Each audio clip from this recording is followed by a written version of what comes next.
Vamos a comenzar con este encuentro, segundo encuentro de este taller. Quiero darles la bienvenida a quienes se suman al taller a partir de este segundo encuentro. La veo ahí a Silvia, a Mabel, que no estuvieron en el primer encuentro. Y bueno, también, por supuesto, a todos. Vamos a ir viendo en el encuentro de hoy lo que habíamos charlado un poco en la primera parte. Habíamos comenzado a hablar de la novela de David Fuenquinos, Dos Hermanas, y bueno, yo había hecho una breve presentación respecto de la problemática de lo amoroso en la cultura occidental y cómo, bueno, fue pasando a la literatura y sobre todo a ese género específico que tiene enorme relevancia en nuestra cultura, que es la novela sentimental, bueno, mal llamada muchas veces como novela romántica. En este caso, bueno, la idea era comenzar el taller con dos propuestas narrativas, la de Fuenquinos y la de Reza, que problematizaban una cuestión que es fundamental en la historia de la novela en Occidente. Un poco, bueno, saben muy bien este género que comienza con la modernidad y que llega, digamos, un poco a su apogeo en los siglos XVIII y XIX, y que, bueno, un poco se presenta siempre como con el problema de representar las relaciones del ser humano, distintos tipos de vínculos que tiene el ser humano, distintos tipos de relaciones que tiene el ser humano. En primer lugar, bueno, con lo que podríamos llamar el mundo, es decir, el tiempo, el espacio en el que vive ese sujeto, las relaciones que tiene ese sujeto humano consigo mismo y las que tiene, por supuesto, con los otros sujetos. Un poco, bueno, vuelvo a insistir algo que siempre digo en todos los talleres, ¿no? La enorme importancia que tiene el producto, este producto cultural, la novela, en nuestra cultura, incluso, vuelvo a insistir con esta idea, más allá de quienes leen o no leen novelas, quienes tienen el hábito o no de leer este tipo de textos. Un poco la novela como producto de nuestra cultura ha ido modelando nuestra forma de concebir el mundo y sobre todo de concebir las relaciones sociales. Y un poco, bueno, la historia de lo amoroso en la novela está ligada, bueno, un poco quizás al hecho de que el amor, o lo que entienden, o lo que podemos entender en nuestra cultura por amor, de alguna manera eh, coloca al sujeto en, en ese vínculo, digamos, en la conciencia de ese vínculo. Es decir, la experiencia amorosa resalta en el sujeto su experiencia con el mundo, su experiencia consigo mismo y su experiencia con el otro. Entonces, bueno, no es casual la relevancia que tiene la representación de lo amoroso en el género novela. Es decir, está íntimamente ligada a las preocupaciones del género. Es decir, si lo que quiere el género es representar esos vínculos del sujeto, vuelvo a insistir, ¿no? Con el mundo, con el otro, consigo mismo, es la experiencia amorosa la que de alguna manera coloca al sujeto digamos, en un estado de conciencia o de concientización de esos vínculos. Por supuesto, la historia del género está ligada a las concepciones que tenemos respecto del mundo, de la sociedad, respecto de los otros y respecto, bueno, del propio sujeto. En, en el encuentro anterior también habíamos hablado del modo en que hay como hitos, momentos muy importantes en la historia de la representación de lo amoroso en nuestra cultura, en la literatura occidental, y habíamos señalado, bueno, diversos momentos, entre ellos, por supuesto, la novelística de Jane Austen, ¿sí? De finales del siglo XVIII, principios del siglo XIX, que de alguna manera Austen, tomando el modelo de la comedia amorosa shakespeariana, que representaba una serie de emparejamientos que luego de diversas peripecias terminaban en una unión matrimonial, toma ese esquema, Austen, y pone el acento en lo que la crítica anglosajona llama la novela de cortejo. Es decir, el acento o la representación de lo amoroso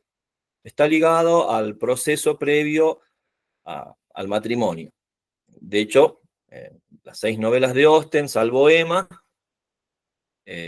nos presenta a la heroína, digamos, casándose al final de la novela, y a la par de la heroína siempre se encuentran 2 o 3 protagonistas femeninas que también se emparejan y consiguen, digamos, cerrar ese cortejo en matrimonio.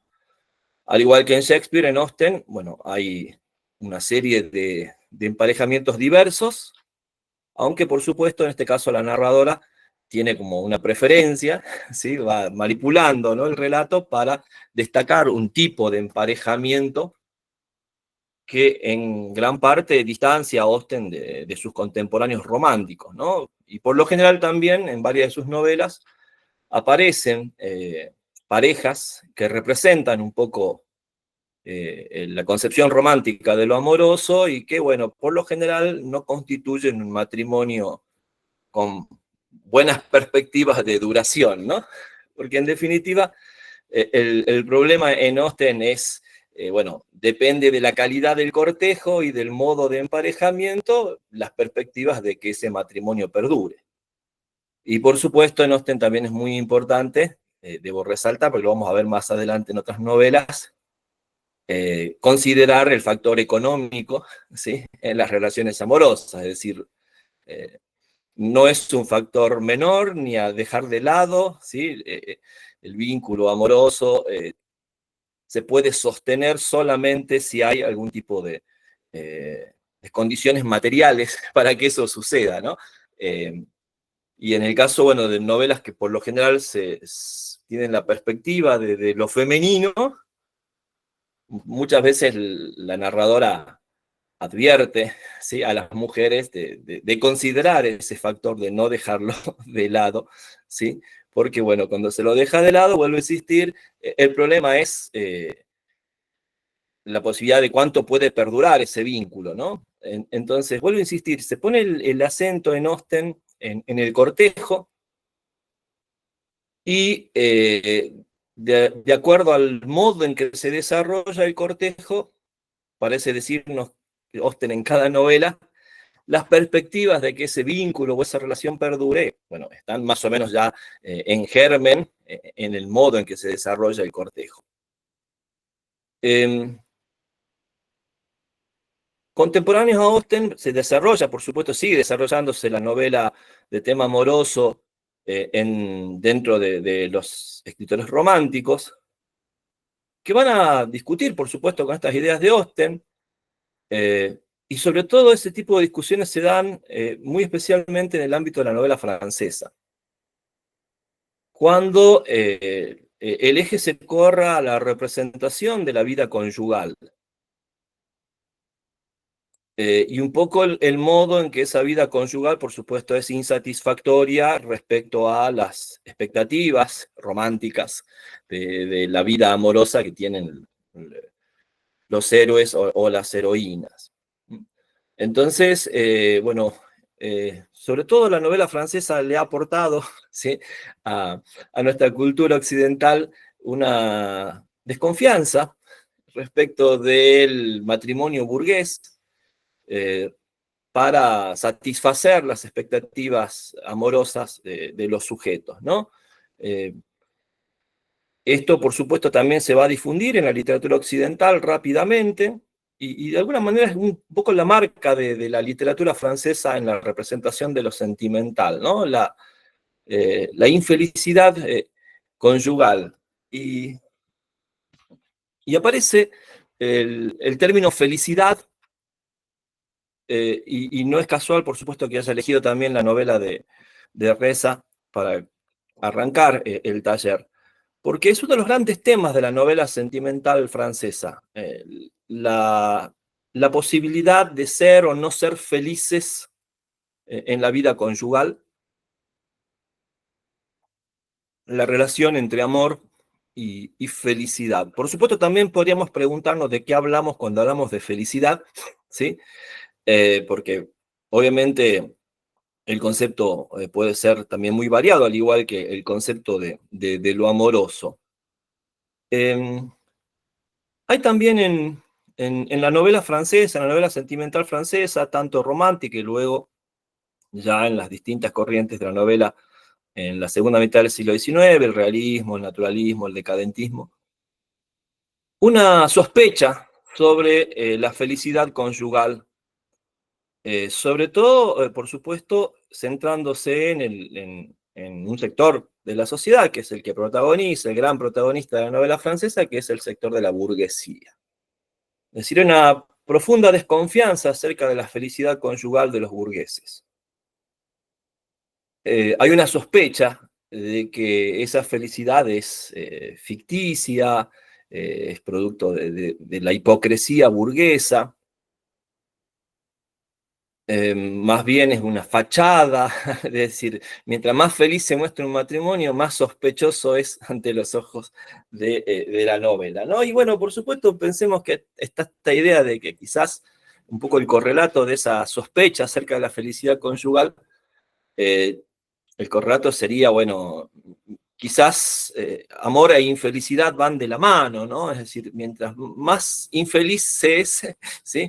Más puro podría ser ese amor, ¿no? Una cosa bastante paradójica, si se quiere, pero que si ustedes se ponen a pensar y analizar, está muy arraigada en nuestra cultura.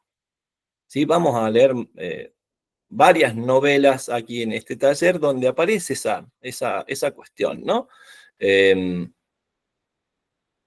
eh, digamos, el amor en la novela francesa solamente puede, de alguna manera, presentarse fuera del ámbito matrimonial. Insisto, pensando siempre el matrimonio en términos del matrimonio burgués.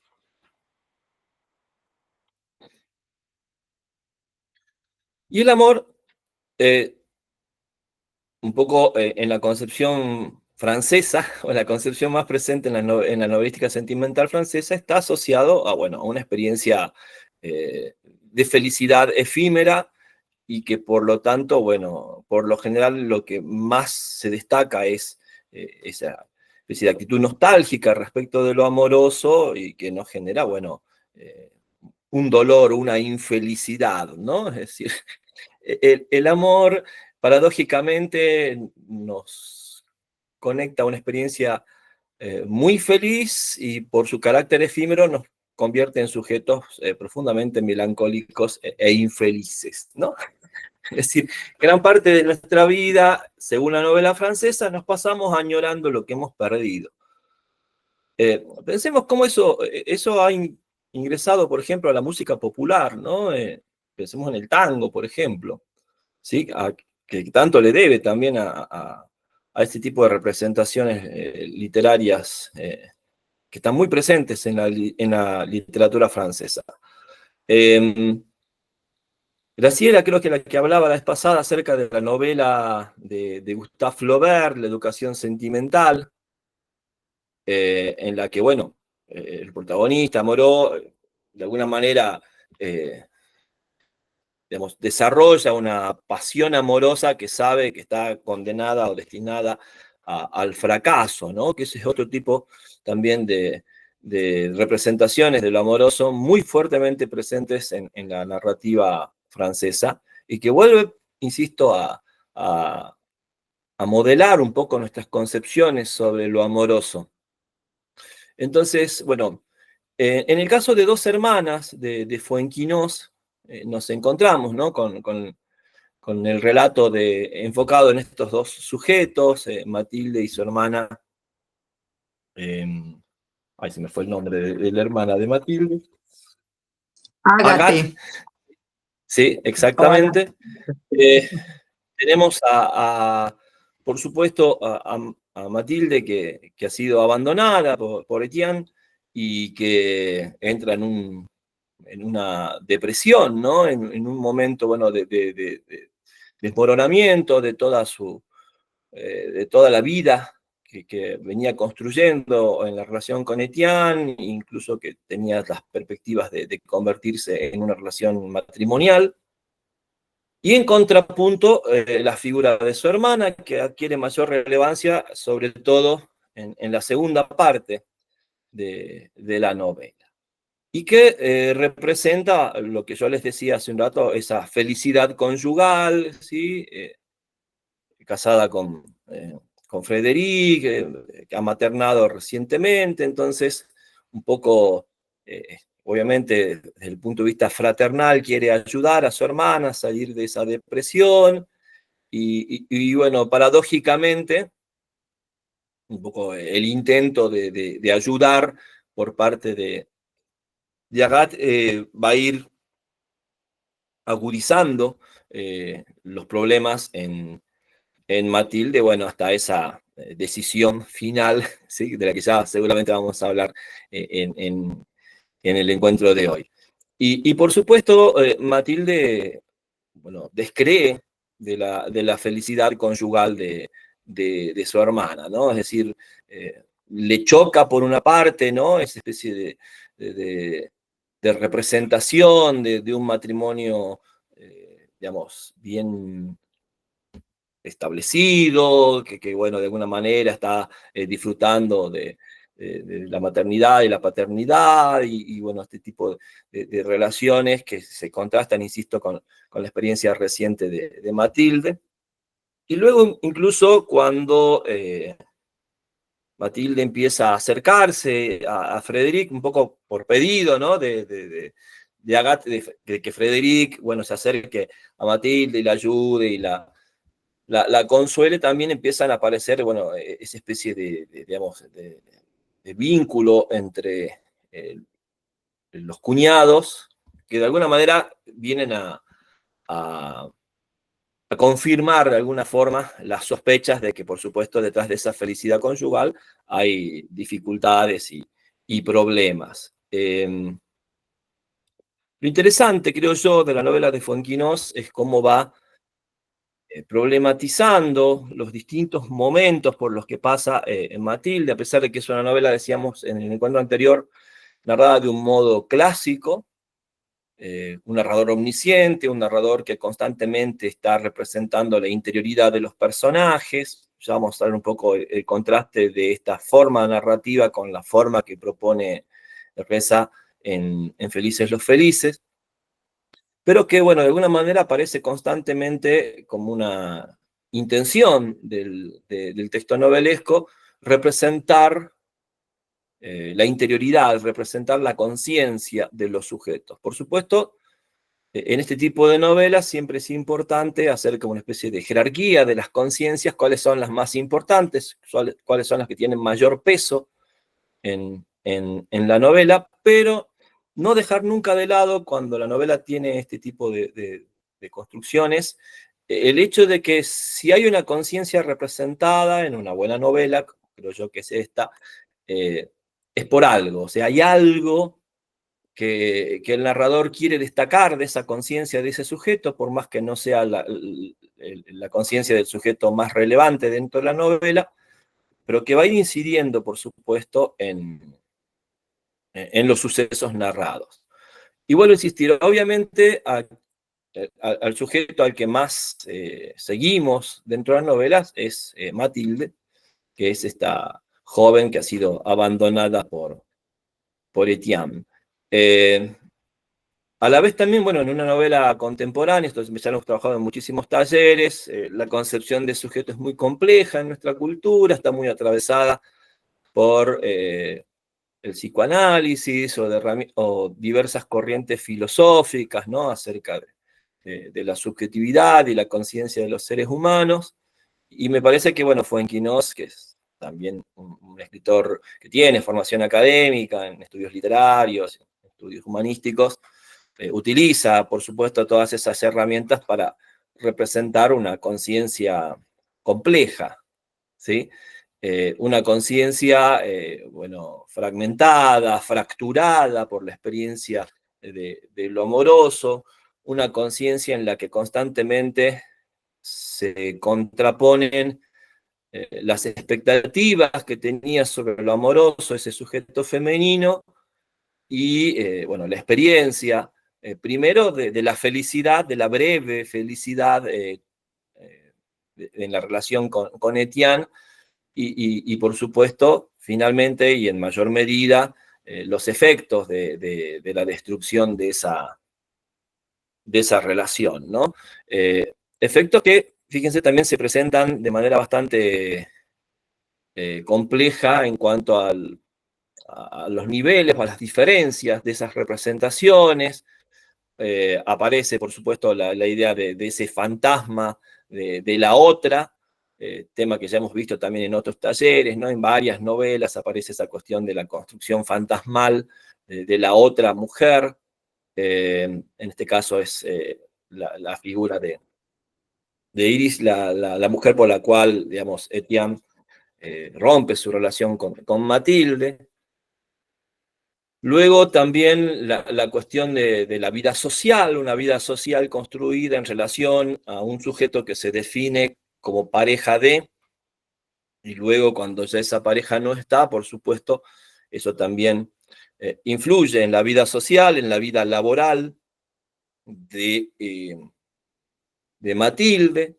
También vemos, y esto es un poco una representación que deriva de la novela más tradicional, de la novela sentimental más tradicional, eh, la relevancia, la enorme importancia que tiene para ese sujeto femenino su vida sentimental, estar o formar parte de una pareja, y por supuesto cuando esa pareja ya no está o no funciona, sobre todo por el abandono por parte de Tian, obviamente toda la estructura que se sostiene desde ese sujeto que se ha construido como pareja de, se desmorona. Entonces todos los otros vínculos son subsidiarios del vínculo amoroso, ¿no?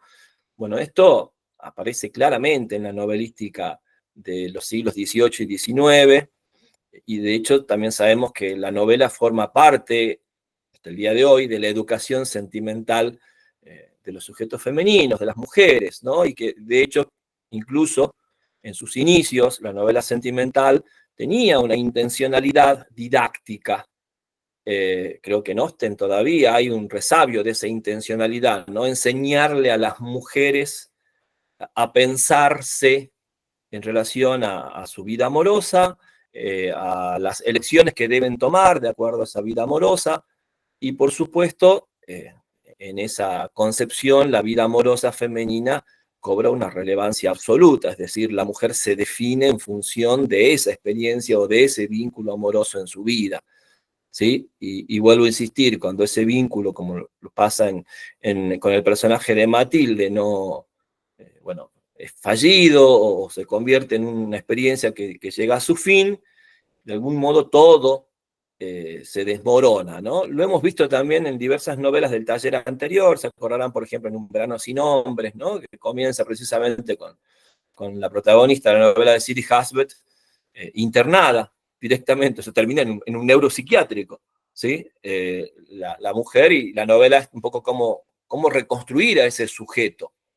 Obviamente la reconstrucción de ese sujeto, en el caso de Dos hermanas, es imposible, ¿sí? Porque, por supuesto, tenemos, vuelvo a insistir, una identidad femenina construida exclusivamente, centrada totalmente en el vínculo amoroso. Y, y bueno, muy a la manera por ejemplo, de una Madame Bovary, ¿no? De Flaubert, encontramos, por supuesto, la decepción, el no haber podido cumplir con las expectativas, la sensación de fracaso, que no solamente, vuelvo a insistir, en el caso de Matilde, aparece como un fracaso amoroso, el fracaso con una relación específica con otro sujeto, con Etienne, sino es un fracaso del ser, por así decirlo. Es un fracaso que pone en entredicho toda la, la estructura de ese sujeto, ¿no? Por eso también la insistencia de la novela de representar detalladamente la complejidad de la subjetividad de Matilde. Vuelvo a insistir, en contrapunto, aparece también su hermana, el otro sujeto, pero mucho menos desarrollado, o por lo menos bastante más simplificado respecto, bueno, es una mujer entregada a la vida, sobre todo maternal, también es algo que hemos visto en la novela contemporánea, ¿no? La importancia de la representación de la maternidad y todas las implicancias de este tipo de experiencias en la vida del sujeto femenino. Y vuelvo a insistir, ante la mirada de Matilde, la relación de su hermana, la relación conyugal, está por lo menos vista con suspicacia, es decir, bueno, un poco el desamor, y esto es muy francés también, lo vamos a ver en muchas novelas, el desamor o la experiencia del desamor prácticamente anula, ¿sí?, la validez de toda experiencia amorosa, ¿no? Casi de forma, si se quiere, exagerada, muy melodramática, ¿sí? Se ha hablado siempre del gusto por el melodrama en la narrativa sentimental francesa, ¿no? Incluso hasta hasta los naturalistas, ¿no? Tenían esa tendencia a lo melodramático al momento de representar la vida amorosa, ¿no? Y me parece que de alguna manera el personaje, la protagonista de Dos hermanas, de Matilde, tiene ese rasgo, ¿no? De protagonista melodramática. Vuelvo a insistir, y con esto ya empezamos a conversar entre todos, esa figura femenina que se construye en la novela de Fuenquinos, una figura que representa ese tipo de mujer que todavía, a pesar de que estamos en el siglo XXI, y un poco la novela da cuenta de ese contexto, ¿no?, contemporáneo también, todavía hay ese tipo de subjetividades femeninas construidas por y para la experiencia amorosa, conyugal, como experiencia central, como experiencia que define al sujeto femenino, y por supuesto en la experiencia fallida, ante el fracaso, ¿sí?, conyugal, que además, bueno, en este caso se acentúa por el abandono de la pareja y el cambio, ¿sí?, por otra mujer. Todo eso no solamente repercute, digamos, en el ámbito de lo amoroso, lo sentimental, sino en la identidad de ese sujeto, ¿no? Porque el sujeto ya no tiene a qué asirse, ya no tiene ese centro que lo define y lo configura. Y en contrapunto, insisto, la figura de la hermana, que representa un poco la felicidad conyugal, pero ante los ojos de Matilde, una felicidad, si se quiere, de ratos envidiable, pero muchas veces aparentemente engañosa, ¿no? Y un poco para terminar, esta idea de que eso obviamente lleva a que el sujeto directamente anule la posibilidad de concebir el valor de un vínculo amoroso, ¿no? Es decir, ante el fracaso de una forma de ese vínculo, se anula la posibilidad de, experimentarlo de otra manera o con otros sujetos, ¿no? Lo vamos a encontrar en diversas novelas, obviamente, por supuesto, en la novela contemporánea, esas formas, ese tipo de subjetividades, sobre todo femeninas, aunque también lo vamos a ver en subjetividades masculinas, esas formas de concebir lo amoroso, esas formas de reaccionar o de ver y analizar la vida conyugal, van a estar, por lo menos, me parece, puestas en discusión, ¿sí? Puestas en discusión en términos de representaciones, no volviendo a la idea, ¿no?, de la novela sentimental del siglo XVIII y de los siglos XVIII y XIX, de querer enseñarnos, ¿sí?, o decirnos, ¿sí?, esto es así o esto no es así. No sé si me entienden. Es decir, una de las grandes diferencias que tiene la novelística contemporánea con esas tradiciones es que, bueno, no hay una bajada de línea, por así decirlo, no hay, insisto, una puesta en problematización, hay una discusión, hay por lo menos la representación de un conflicto de la manera más compleja posible, para que, bueno, mínimamente los que leemos nos preguntemos respecto de las ideas que tenemos, ¿sí?, sobre la experiencia amorosa, sobre el lugar que ocupan en nuestra vida, sobre qué esperamos de esa experiencia, y cuando la hemos vivenciado, qué expectativas teníamos y qué nos está pasando, y cuando enfrentamos el desamor, bueno, cómo evaluar lo vivido y enfrentarlo, lo por vivir, por así decirlo, ¿no? Por supuesto, la decisión de Matilde al final es terrible, es trágica, es tremenda, ¿sí? Y de alguna manera, creo yo, también tiene un carácter simbólico bastante importante, ¿no? Pero bueno, eso ya vamos a entrar en debate a medida que vayamos hablando de la novela. Me gustaría escuchar, bueno, ahora es así con la novela completa, porque la vez pasada habíamos sido muy prudentes para no spoilear, entendiendo que, bueno, también es una novela que tenía esa trama que por ahí genera, ¿no?, la idea de la sorpresa, del giro del argumental, a veces incluso tal vez inesperado, eso ya veremos en cada novela, algo que, por ejemplo, ya en Reza no existe, ¿sí? Ya en una novela como Felices los Felices, básicamente no nos encontramos, ¿no?, con ese tipo de inconvenientes, así que, bueno, en este caso sí, por eso habíamos respetado esa cuestión, porque entendíamos que no todos habían leído esa primera novela. ¿Quién quiere comenzar? ¿Quién quiere hablar de su experiencia? Abre el micrófono o levanta la mano. A ver, a ver. ¿Sí, Andrea? ¿Te escuchamos? Bueno, yo voy a hablar primero. La verdad que quedé así como, digo, ay, por qué tengo que leer esta novela? ¿Por qué? Pero ahora estaba pensando mientras que te escuchaba a vos y bueno, ya claro, viste que uno piensa en la novela ya como esa lectura acabada de unir ideas, ¿no? Más que cabos, porque en realidad uno nunca dice la verdad de nada. Pero pensaba que era como la novela, como la hipérbole, ¿no? La hipérbole de ese amor sentimental, ese amor romántico. Era como que la novela era la representación de la hipérbole de ese amor que realmente lleva a una locura extrema.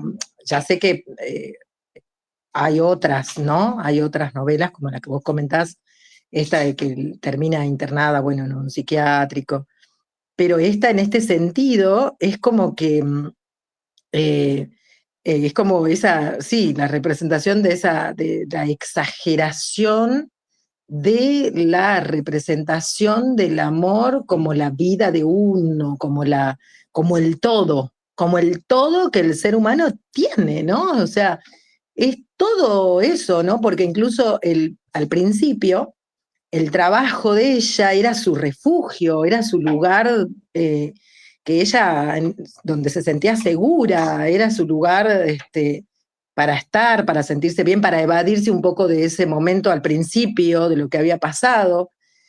Pero después eso desaparece cuando ella toma esa reacción de pegarle a ese alumno así, ¿no? Ese bofetón, esa situación que le pegó terrible. Y bueno, nosotras, la mayoría de acá somos docentes, nos imaginamos eso, el efecto que nos produce como docentes, ¿no? Es re fuerte. Imaginarnos, nosotros sentirnos en ese momento cuando le pega, cuando uno empieza a leer la novela, uno se deja llevar, ¿no? Y es un poco adictiva al principio, que también eso quería comentar, que al principio yo estaba así como, digo, va, ¿qué estoy leyendo? Estoy leyendo una novela así como de estas así que hablan, bueno, de un desengaño amoroso, pensaba, ¿no? Al principio, incluso le encontraba algunas comparaciones y qué sé yo, un poco pobres, qué sé yo, digo, no, hubiera dicho otra cosa, pensaba yo en algunas cosas, ¿no? Pero claro, me parece como todo parte de esta estrategia, de este plan, de esta idea que él ya tenía armada sobre cómo quería contar esto, ¿no? Y, y claro, pensaba en esta situación de la cachetada que le pegó a este chico y cómo, no, claro, no pudo salir. Todos sabemos, ¿no? Que una cosa así es terrible, no se puede retomar una actividad profesional ya a partir de haber hecho semejante cosa, ¿no? Entonces, y ya era una marca de una cosa muy extrema, ¿no? Ya era una señal de algo muy extremo. Bueno, eso, la primera impresión así que me quedé así. Y después, durante la semana, busqué una entrevista que le hacen acá en la Feria del Libro a Fuenquinos, y bueno, él cuenta ahí de una novela que pensó, justo me hiciste acordar, Ariel, cuando dijiste que no tiene, que él dice que no tiene mucha imaginación, porque escribe sobre algunas cuestiones de la vida real, ¿no? Y habla sobre una novela que se llama El número 2, que es sobre un casting de Harry Potter, del actor, para el protagonista de Harry Potter. Y bueno, él escribe una novela sobre el número 2, sobre el chico este que dice que hay una entrevista a la que hizo el casting, a la directora creo que es, y que ella cuenta que estuvieron mucho tiempo sin decidirse quién iba a actuar en la novela. Entonces, él dice, yo quiero escribir una novela sobre los números 2, y se inspira, digamos, en esa entrevista y escribe esa novela, ¿no? Y sí, ahí como que pensé, ¿no? Que escribe sobre algunas cuestiones, sobre algunos episodios reales, ¿no? Y bueno, otra cosa importante que pensaba era que sí, que digamos que de irse tanto al extremo, del amor sentimental y no romántico, sino más, no sé, inmaduro, no sé, ¿no? Porque uno se queda pensando, ¿qué pasa con esa gente que se toma tan así el amor, los sentimientos, ¿no? Eh, y también en esta palabra abandono, ¿no? Abandono, abandono. ¿Por qué abandono? ¿Por qué? A mí, personalmente, no me entra esta idea del abandono. Me parece que en una relación pasan muchas cosas y, y bueno, puede querer seguir a alguien o puede no querer seguir y no pasa nada porque es así, porque somos así, porque queremos, amamos, sentimos una cierta, o sea, ¿qué es amar? ¿Qué es querer, no? Sentirse bien con alguien, de compartir la vida por un tiempo o por el tiempo que dure.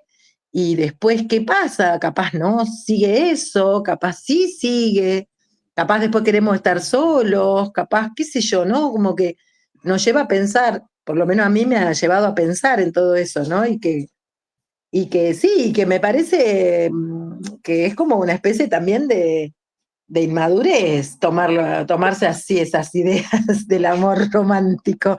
Pero, en este momento me estoy riendo, pero sabemos que hay muchos casos bueno, femicidios, ¿no? Porque se acabó el amor, porque me abandona por otro. Es decir, la realidad nuestra está llena de todas esas cosas, ¿no? Y si no son muertes, por ahí son venganzas, o por ahí son odios entre mujeres, entre hombres que afectan la vida cotidiana y que nos llevan a tomar decisiones que realmente modifican nuestro vivir, ¿no? Entonces, bueno, todo eso pienso. A uno le puede resultar algo ridículo, extremo, hiperbólico. Sin embargo, no sé, esta realidad me parece que está nutrida, mucho, muy nutrida de esas ideas, ¿no? Y bueno, qué sé yo, como dice Ariel, ¿no? se puso en juego hasta su identidad, o sea, se sintió abandonada ella en su persona, no en cuanto a esta relación, ¿no? No pudo separar eso, sino que hasta el acto este que va de ir a, a ese bar horrible que va y tiene este que le hace sexo oral a este señor, ¿no? Bueno, es, qué sé yo, como una cosa de desprecio hacia ella misma, ¿no? Un desprecio hacia ella misma. Y después me parece también lindo, un poco lindo, digamos, no sé si lindo, pero esa que ya nos dio como nos hizo picar la curiosidad de que algo iba a pasar ahí en ese balcón cuando ella cortaba ¿no? Ahí nos dio un indicio de que algo iba a pasar ahí con esa forma de narrar ese hecho esa práctica de ella de regar ahí las plantas, estas que se trepan, no me sale ahora el nombre, este, y, y, y ya como que nos hizo como ahí también morder el anzuelo y pensar qué irá a pasar ahí, y qué sé yo, ¿no? Bueno, la verdad que sí, que la he leído así rapidísimo y me ha movido y me ha hecho pensar muchas cosas, ¿no? Sobre todo problematizar estas ideas de todo, de estas cosas sentimentales, ¿no? Muchas gracias, Andrea. Bueno, hay varias cuestiones que tienen que ver con cuestiones que ya hemos hablado en el encuentro anterior. No sé si se acordarán, yo les había planteado cuando hablaba del amor cortés, ¿sí? Ese código amoroso medieval, una de las modificaciones semánticas muy importantes que se introduce en la retórica del amor cortés es la de la metáfora del corazón. El corazón que metaforizaba la vida, podríamos pensar la vida como un todo, se traslada a metaforizar el amor entendido como un todo. Eh, Andrea utilizó en varios momentos de su participación la palabra hipérbole. Entonces, vemos que precisamente durante este momento, el código del amor cortés, y luego que se va a difundir por numerosas formas literarias en Occidente, introduce una concepción hiperbólica de lo amoroso. ¿Sí? El amor es ese todo que antes era la vida. Entonces, generalmente a concepciones hiperbólicas le corresponden acciones hiperbólicas. Y esa es un poco la cuestión, ¿no? De pensar a través de la novela contemporánea, sobre todo, las representaciones, las concepciones, para ver, bueno, la relación que tienen con las acciones. De alguna manera, creo yo, ese golpe que le da eh, Matilde a su alumno es también como un anticipo de su decisión final, ¿no? Esa reacción intempestiva, también exagerada, incluso también llevada a cabo al alumno que ella quiere, ¿sí? Porque es justo uno de sus alumnos a los que ha protegido, a los que ha querido, que tiene un vínculo, no es una especie de vínculo de odio, de rechazo a ese estudiante, sino, sin embargo, es capaz de golpear o hacerle daño a quien quiere, y luego, por supuesto, la decisión final, de alguna manera, también anticipada en un primer momento, cuando están en el balcón podando esas plantas, eh, dan cuenta de esa cuestión, ¿no? Entonces, me parece que hay que eh, trabajar respecto a esta novela, esta cuestión de las concepciones hiperbólicas. ¿Sí? El amor como todo, como totalidad. Obviamente, insisto, ante esas concepciones, las acciones por lo general van a tener esa misma dimensión, ¿no? Entonces, esa idea de la totalidad, de lo amoroso, por lo menos hay que discutirla o problematizarla para tratar de entender la identidad de los sujetos, las acciones, el vínculo con los otros. Y por último, y creo que Graciela había levantado la mano, otra cuestión que me parece importante en, en, en la novela tiene que ver con el hecho de que una persona, por más formación que tenga, por más preparación intelectual que tenga, por más ejercicio, ahí vemos realmente el impacto que tienen las representaciones en la cultura, ¿no? Es decir, cómo a veces, independientemente de nuestra formación intelectual, porque de hecho es una profesora de letras, una persona formada y que le interesa la temática de lo amoroso, por eso les hace leer estas cosas a sus estudiantes en el colegio, les hace leer Flaubert y sobre todo esa novela de educación sentimental. Sin embargo, al momento de la propia experiencia, esas herramientas intelectuales no le sirven para analizarse a sí misma, ¿no? Sí, Graciela, ahora te doy la palabra. Bueno, gracias, Ariel. Bueno, yo ante todo noté que el estilo de Fuenquinos es semejante o, digamos, va con la tendencia última de la novela francesa, de un estilo despojado, de un estilo muy simple. Encontré, si no me equivoco, a lo largo de toda la novela solo dos metáforas. Una es baile de disfraces y la otra es un marco vacío, que se refieren a la situación en la que vive Matilde, ¿no? Un marco vacío. Su vida era como un marco vacío después que él la había abandonado. Eso, por un lado, o sea, hay un despojamiento de recursos, incluso casi no hay descripciones, prácticamente no hay descripciones en la novela. Predomina el relato, la acción.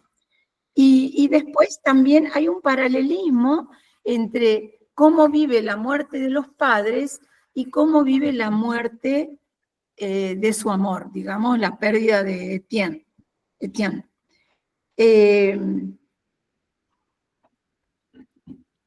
También vemos que hay, por todo lo que se dijo acá, que dijo Andrea, que dijiste vos, una distorsión de la realidad, que se proyecta en el aferrarse a la literatura y en sus clases, pero que al final vemos, como dijiste, que no es suficiente para superar el dolor de la pérdida amorosa. También noté que hasta el capítulo 46 inclusive, solamente el relato está desde el punto de vista de Matilde, exclusivamente. Hay un capítulo breve en que el punto de vista es el de Etienne, cuando dice que tiene que llamarla, que tiene que darle alguna explicación o hablar, al menos tener un encuentro con ella, después de bastante tiempo que ha transcurrido. Y en el 48-49 retoma otra vez el punto de vista de ella, que se van intercalando con algunos momentos en que el punto de vista es el de Etienne. Por ejemplo, Etienne tiene dificultad para entablar una conversación con Matilde. Y también la voz del narrador, me parece que por única vez, emite un juicio respecto de los personajes, porque en algún momento se mantiene neutral. Cuando dice, en la página 109, creo que es el capítulo 30, por ahí, era una falsa, egoísta, quería restregarle a Matilde su superioridad, referente a Agar, ¿no? Referente a la hermana. Y eso llama la atención porque es un narrador que se ha mantenido neutral y de pronto emite un juicio, como queriendo significar que su protagonista, su personaje privilegiado es Matilde, y de alguna manera como queriendo justificar sus acciones, ¿no? O si no las quiere justificar, atenuando la gravedad de las cosas que ha hecho, ¿no? Pegarle a Mathieu y después lo final, ¿no? El desenlace final con la hermana, que es tremendo. Bueno, esas cosas advertí. Y también me parece que esto le ocurre y como contó Andrea, que ocurre también en caso de femicidio, cuando se absolutiza a una persona y se vuelve el único centro de la vida. El único centro de la vida. Tan absoluto que hasta la pasión por la literatura no puede superar, cuando se produce una pérdida amorosa, ese dolor. Muchas gracias, Graciela. Sí, vamos viendo varias cuestiones que plantea Graciela. Me gusta cómo pone el acento en la cuestión formal. Yo les decía que la idea era comenzar con una novela que tuviese una estructura que podríamos llamar más tradicional, ¿no? Con el tipo de narrador, pero como muy bien ha señalado Graciela, es un narrador que tiene sus matices, ¿sí? Y es una novela que también es quizás engañosamente tradicional, creo yo, ¿no? Bueno, Fuenquinos también es un escritor bastante, digamos, de los que experimentan con las formas narrativas. Hemos leído, ¿se acuerdan? En otros talleres Charlotte, hemos leído La familia Martán, que también tiene que ver con esta cuestión. Bueno, acá Gerardo justo acaba de poner en el chat, a mí me parece que sí es flobertiano Fuenquinos, en el sentido de que se interesa por la forma, en que no es casual, por lo general, no sé, ni el narrador que elige, ni el modo de narrar, ni el modo de estructurar el relato, ni el modo de ir componiendo los personajes, es decir, un tipo de escritor que se preocupa y mucho por la forma, y que creo también, en lo que ha sido su novelística, ha ido mostrando mucha ductilidad, porque un escritor que a mí me gusta en lo particular mucho, y lo he seguido mucho, no se parecen las novelas, no sé, en líneas generales, ¿no? En cuanto a su construcción, por ahí las temáticas de los escritores muchas veces no se diversifican tanto, hay como obsesiones o temáticas recurrentes, pero desde el punto de vista formal siempre hay como un trabajo que incluso, como señaló muy bien Graciela, es bastante, digamos, detallista, ¿no? Respecto de cómo se va construyendo el texto. Y luego vuelvo a insistir sobre lo hiperbólico, o esta totalidad de la que habla Graciela. ¿Cómo está, por ejemplo, en el lenguaje amoroso cotidiano, ¿no? Decirle a la pareja mi vida, o la frase el amor de mi vida, son frases que están como estereotipadas, a veces que se repiten o se dicen, digamos, de manera automática, cotidiana, forma parte del ritual de una pareja, pero a veces cuando se dan este tipo de cuestiones, cuando aparece el desamor, cuando aparece el engaño, cuando aparece el abandono, cobran una dimensión que deja de ser ya una figura retórica y como que se literaliza, ¿no? Es decir, realmente era mi vida, realmente era, o sea, no sé si me entiendes, deja de ser una figura retórica simplemente de uso habitual o hasta incluso estereotipado, y nos damos cuenta del poder que tienen, ¿no? Ese tipo de figuras, ¿sí? Metáforas o hipérboles, que están arraigadísimas en el lenguaje amoroso cotidiano, y que vuelvo a insistir, ¿no? Cuando ese amor entra en crisis, a muchos sujetos les resulta muy difícil dejar de pensar en esos términos, ¿no? Fátima, habías levantado la mano.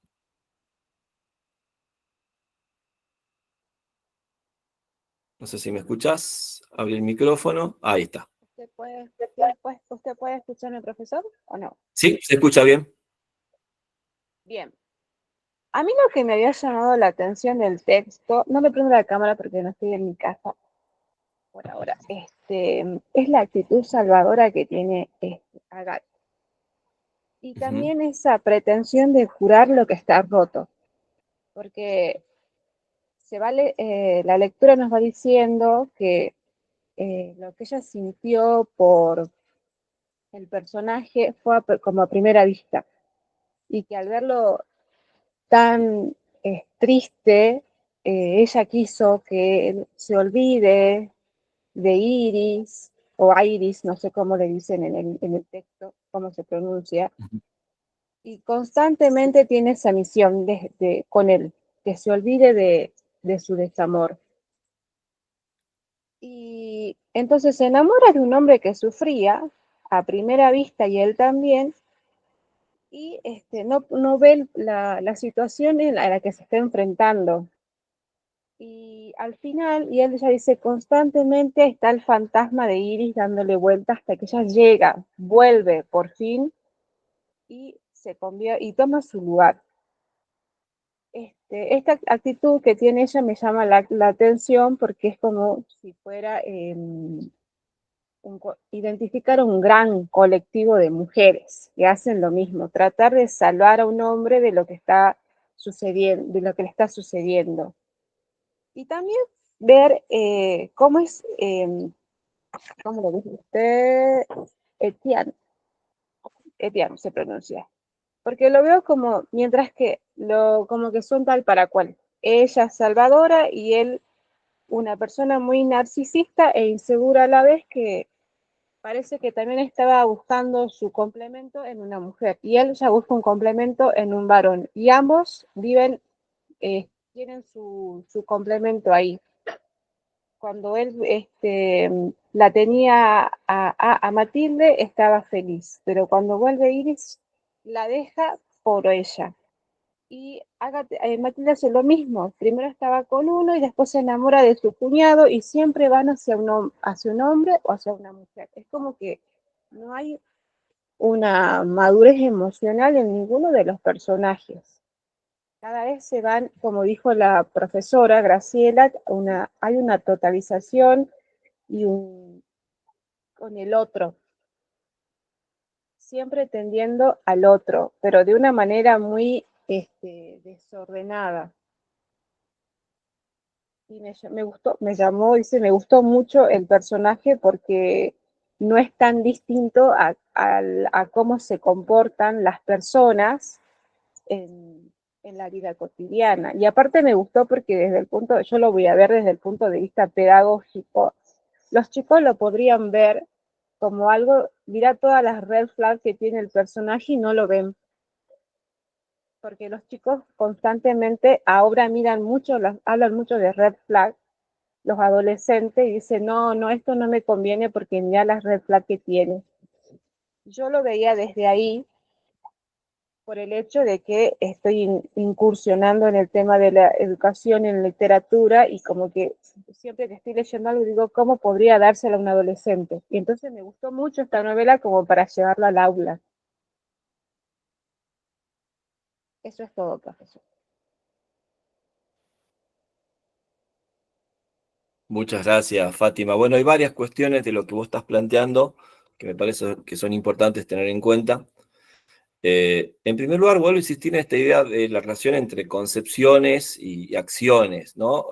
Y bueno, Graciela también insistió en cómo se manifiesta formalmente esa cuestión, ¿no? Es decir, prácticamente es una novela muy narrativa, pero vamos viendo cómo esas acciones narradas tienen que ver con la subjetividad, que es uno de los ejes también de la representación de la novela, es decir, actúan según las concepciones que tienen del otro, de lo femenino, de lo amoroso, etcétera, ¿no? Y vos decías, Fátima, bueno, el modo de actuar de Agathe, perdón, que de alguna manera es medio estereotipado, bueno, sí, está mal porque estás pasando por esto, vení, salí, no sé, redes sociales, tener una cita, salí con amigos, salí con mi marido, bueno, un poco hay como una especie de estereotipo, quizás hasta de minimizar, ¿no? El modo en que el otro sujeto está vivenciando el desamor. Que por supuesto ante los ojos de Agathe aparece como hiperbólico, exagerado, bueno, más allá de las buenas intenciones, ¿sí? En realidad un poco, de nuevo la paradoja tan propia de la novela francesa, lo que quiere hacer bien Agathe va a precipitar el desenlace trágico, ¿no? Un poco queriendo sacarla a su hermana de esa depresión o de ese problema, lo que va a generar es justamente el rechazo por parte de Matilde, ¿no? Eso por una parte. Después, respecto de lo que decías, bueno, de pensar este tipo de narrativas en relación bueno, a lo que el mismo Flaubert llamaba educación sentimental, es decir, gran parte de la educación sentimental que planteaba Flaubert en su novela tenía que ver precisamente con el arte, ¿no? El arte, y entre ellos, por supuesto, la literatura. Seguramente cuando uno trabaja con adolescentes está la música, lo que dicen las canciones, la cinematografía, las series. En otra época eran, para otras generaciones, habrán sido las telenovelas, digamos, de acuerdo, por supuesto, a cada época. Un poco la educación sentimental de los sujetos se va dando en el plano del consumo de esos productos culturales, ¿no? Por eso vuelvo a insistir en la enorme relevancia que tiene la novela como género. Por ahí hay gente que solamente ve series o solamente escucha música como consumos culturales, nunca abre un libro, nunca lee una novela, pero sin embargo está atravesado a partir de esos consumos culturales precisamente por las representaciones que se dan en el campo de la novela y la literatura. Y si esas representaciones, como planteaba Fátima, complejizan, problematizan, lo que a veces en nuestra cultura circula de manera mucho más esquemática o generalizada o aproblemática, es fundamental, creo yo, también el rol, ¿no?, de aquellos que forman lectores o acercan lecturas, y no solamente acercan lecturas, acercan modos de leer, porque me parece, o es un poco la intención también de estos talleres y de este taller en particular, no es solamente acercarnos a los textos, sino ir viendo, justamente a partir de la interacción, ¿no?, entre todos estos lectores, diversos modos de leer, de prestarle atención a lo que vamos leyendo, y bueno, un poco ir pensando entre todos esta cuestión. Y bueno, y si además los textos son diversos y complejos e incluso muy diferentes en sus concepciones o en sus intereses, eso, bueno, va a ser todavía más amplia nuestra visión sobre los textos y esta temática que están abordando, que es la temática de los sentimientos y de lo amoroso, ¿no? Vuelvo a insistir algo que dije en el encuentro anterior, y esto está muy difundido en el campo de la psicología, por ejemplo, ¿no? La concepción romántica de lo amoroso ligada únicamente a la pasión o el sentimiento implica un acento en el yo. Yo soy el que siente esta pasión, yo soy el que ama, yo soy el que tiene estos deseos amorosos, ¿no? Y recuerden lo que yo les decía también en el encuentro anterior respecto de la epístola de San Pablo a los Corintios, ¿no? El amor tiene que ver con lo que me vincula a los otros, ¿sí? Entonces, si dejo de pensar, no es que no lo pienso en términos de emoción o sentimiento o pasión, sino dejo de pensarlo únicamente como lo que me pasa a mí, lo que siento, lo que me apasiona o deseo, y me vuelco hacia el otro, ¿sí? Empiezo a tener en cuenta el amor en relación a un vínculo, a un modo de vincularme, incluso a un modo de comunicarme con los otros, ¿sí? Eso, por ejemplo, me parece que entre las cosas buenas que ha aportado el feminismo en estas décadas, me parece que poner el acento en este tipo de concepciones de lo amoroso, en este tipo de pensar, ¿no?, la comunicación amorosa, que aparece ya, no sé, en la antropología de las emociones o algunas corrientes de pensamiento de la segunda mitad del siglo XX, o incluso ya estaba presente en la concepción de los surrealistas, por ejemplo, ¿no?, en los grandes textos del surrealismo. Pienso en los textos de Breton, por ejemplo, de André Breton. Ya había ese tipo de concepción de lo amoroso relacionado a lo vincular, ¿no?, al modo en que nos relacionamos con los otros desde ese tratamiento amoroso del otro, ¿sí? Entonces me parece que todo ese tipo de cuestiones son importantes también tenerlas en cuenta, y creo yo que por lo menos el feminismo las ha vuelto a poner en agenda, las ha divulgado, digamos, porque a veces no es solamente bueno, me desvío un poco del tema, del feminismo no es solamente la idea de la lucha, por supuesto que lo es, pero no se ha agotado de ningún modo en ese tipo de agendas, sino que, y a mí me parece muy valioso esto, bueno, ha planteado la problematización de la concepción de lo masculino, ha problematizado la cuestión de lo amoroso, lo sentimental, ha revalorizado la ternura de los modos de comunicación. Hoy que hablamos tanto de discursos de odio, que hablamos de ciertas cuestiones que vemos, ¿no es cierto?, en la política local e internacional, porque esto que pasa en Argentina no solamente pasa acá, pasa en muchos países del mundo, en Europa, en los Estados Unidos, y curiosamente, bueno, paradójicamente se nos viene insistiendo desde las corrientes feministas, bueno, la importancia de la ternura y de pensar un modo de comunicación amorosa, ¿no? Que básicamente está ligada a esto que ya planteaba, insisto, San Pablo en sus epístolas, de tratar amorosamente a los otros, ¿no? De pensar el modo en que nos vamos a comunicar y nos vamos a relacionar con los otros desde el amor. Y también pensemos que, a pesar de que el romanticismo ha puesto el acento en el yo, obviamente este tipo de concepciones tan antiguas, la del primer cristianismo, son mucho más amplias. Insisto, independientemente de la cuestión de fe, no lo estoy pensando en términos de un santo de la Iglesia Católica, que es por supuesto el contexto, ¿no?, dirigiéndose a las comunidades cristianas, sino, bueno, en modo de conceptualizar y de pensar de otra manera lo amoroso. Y vemos en estas novelas, vuelvo a insistir, lo vamos a ver en cada uno de los textos, cómo funciona esta relación entre conceptualizaciones, entre concepciones y acciones.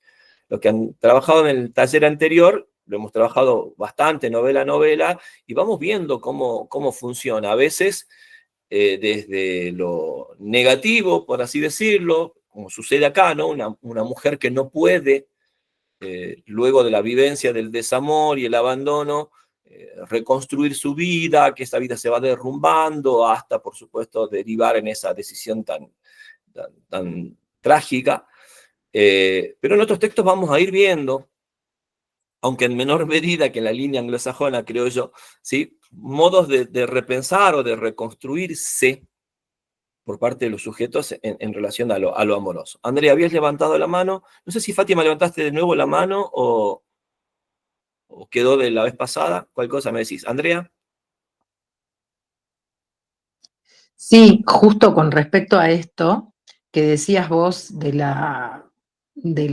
como egocentrismo y esta cuestión de pensar el amor centrado en una persona, en mí, en el yo, ¿no? En ese sujeto que sufre, dice Fuenquinos acá en la novela, pero Matilde reivindicaba en cierto modo el monopolio del dolor, ¿no? El monopolio del dolor, y eso es como decir, cuando uno sufre por ese desamor, desengaño, qué sé yo, abandono, como uno lo quiera sentir, no sé, o lo pueda sentir, es como si es así, ¿no? Como que yo soy acá la sufriente, el sufriente, y es como si fuese muy exacerbado todo eso que en algún momento se siente, ¿no? Y bueno, vos me hiciste pensar un poquito, ¿no?, en esto de cómo la hermana Agat la toma a ella, cómo la trata, ¿no? Y sí, cada uno lleva como puede el dolor de las cosas que le ocurren, pero bueno, qué sé yo, capaz que uno dice, bueno, está bien, pero es como demasiado, se te está yendo la mano acá en esto, ¿no?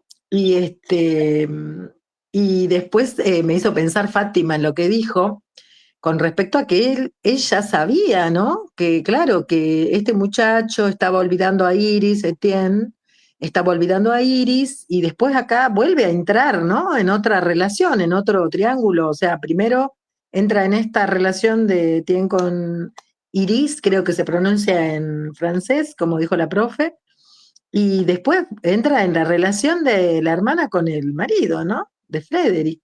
Y Entonces, de alguna manera es como que sí, ¿no? Como que no importa, el fin justifica los medios. No importa cómo yo consiga, como ella al final se siente como del bando de los triunfadores, de los vencedores. Ella quiere pasar al bando de los vencedores y lo hace, ¿no? Ella cambió, dice, ella, ¿qué culpa tenía? Justifica, ¿no? ¿Qué culpa tenía ella en hacer, con buscar su felicidad? Dice, ¿no?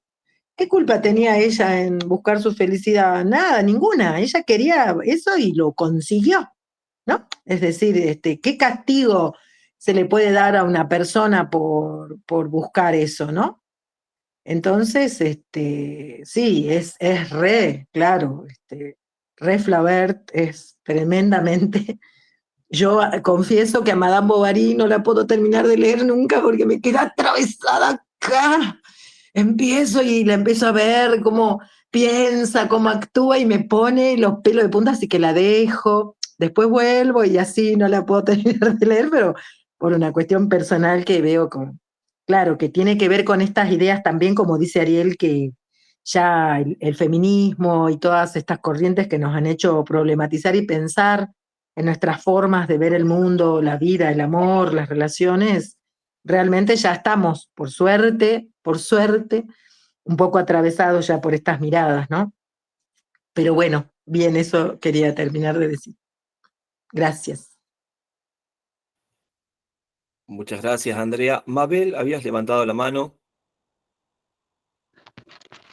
Sí, creo que ya, bueno, casi todo se dijo, en una de esas soy un poco ya reiterativa de lo que ya espero. Quería así como marcar nada más, que me parece que en esta novela, entre todas las cosas que se dijo, quería hacer hincapié en que el amor, se lo plantea, digamos, como un enfoque dentro de la institución matrimonial, de la familia, porque eh, ¿cuál es la meta de Matilde? Es casarse. Eso es lo que la emociona cuando en Croacia le dice, le ofrece casamiento. La hermana tiene esa vida matrimonial, perfecta o aparentemente perfecta, ¿ve? O sea, son los modelos, o sea, el amor planteado dentro de la familia, los padres de ellas también, que han sido un matrimonio y que ha muerto el padre y después la madre muere, bueno, ya de dolor. O sea que hay como un hincapié también, o incorporar un modelo de familia. Y el deseo de ella, bueno, del rol que está cumpliendo la hermana cuando ella pierde, bueno, quiere ocupar ese rol familiar y sustituirla. Ahora, en esta novela también veo que se analiza mucho las relaciones positivas, porque hay todo un desarrollo de los buenos momentos que han vivido, todo el amor que se va, y bueno, y los sentimientos negativos. Es como dos elementos contrapuestos. Además, contrapuesta, ella como persona que de por sí era más compleja, más conflictuada, y la hermana como que no tiene una personalidad como más, toma las cosas como en forma más sencilla, como que se siente satisfecha con su vida, con el equilibrio, esos dos contrastes. Y después, la diferencia de la forma de vivir estos sentimientos amorosos en la mujer y en el hombre, porque la mujer, o sea, es el centro de su vida, es el amor, todo es, la afecta. En cambio el hombre es como los personajes masculinos más prácticos, pragmáticos para resolver la salida. Por ahí tiene ese un poco de remordimiento, pero de ahí no pasa. ¿Mm? Después la descripción física se va dando a través de los diálogos, o sea, porque sabemos que ella era muy linda, que era muy guapa, porque van surgiendo así de cómo era el físico de Tiana, así o sea, no hay una descripción en concreto de los personajes, pero van surgiendo y nosotros más o menos nos armamos de una imagen. Y bueno, ella actúa el personaje veo que las mujeres son más actuar por resentimiento, o sea, digamos, el motivo es el resentimiento lo que la va llevando a actuar de esa forma. Y bueno, concluyendo, puedo decir que una cosa, así un refrán popular, no hay nada más peligroso, dicen, que una mujer despechada.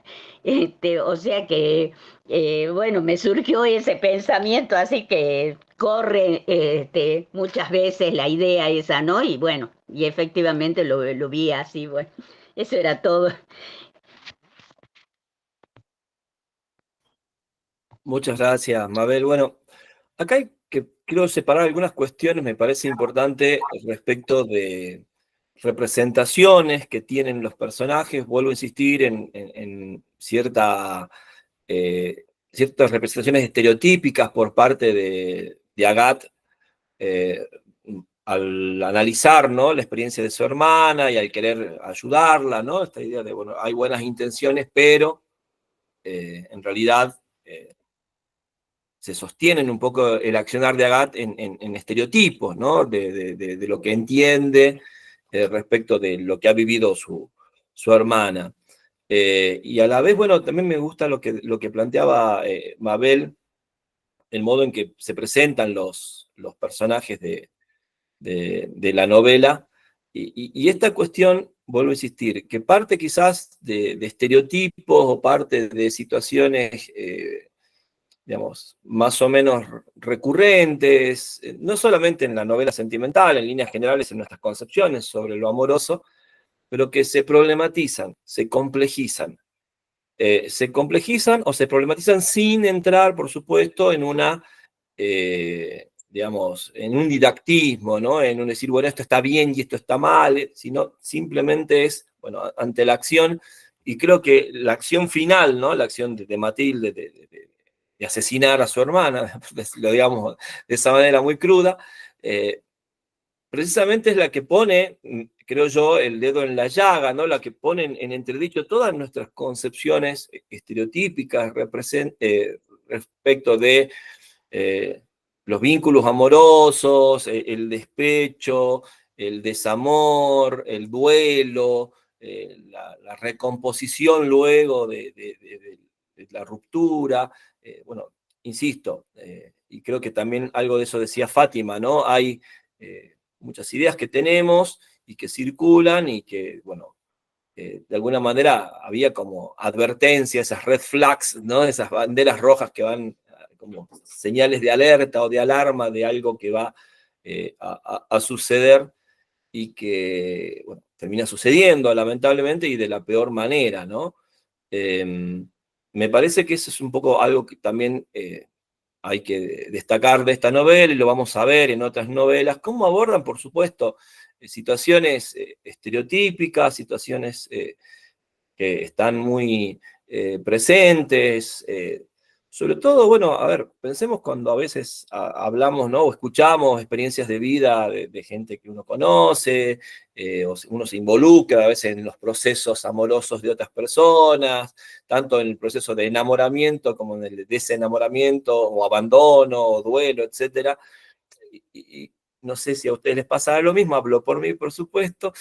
A veces uno, lo primero que le viene a mano son lugares comunes, ¿no? Es decir, o sea, uno actúa como Agathe, ¿sí? O sea, en realidad es, bueno, salir, divertirte, pasar, olvidar, qué sé yo.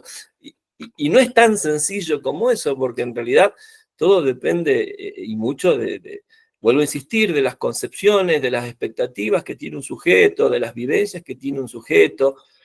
Y en general es bastante intransferible, muy difícil de comunicar eso que vivencia un sujeto en relación a otros, porque, bueno, insisto, primero difieren quizás las concepciones que tenemos de muchas cuestiones, y luego, por supuesto, el modo en que experimentamos lo amoroso, ¿no?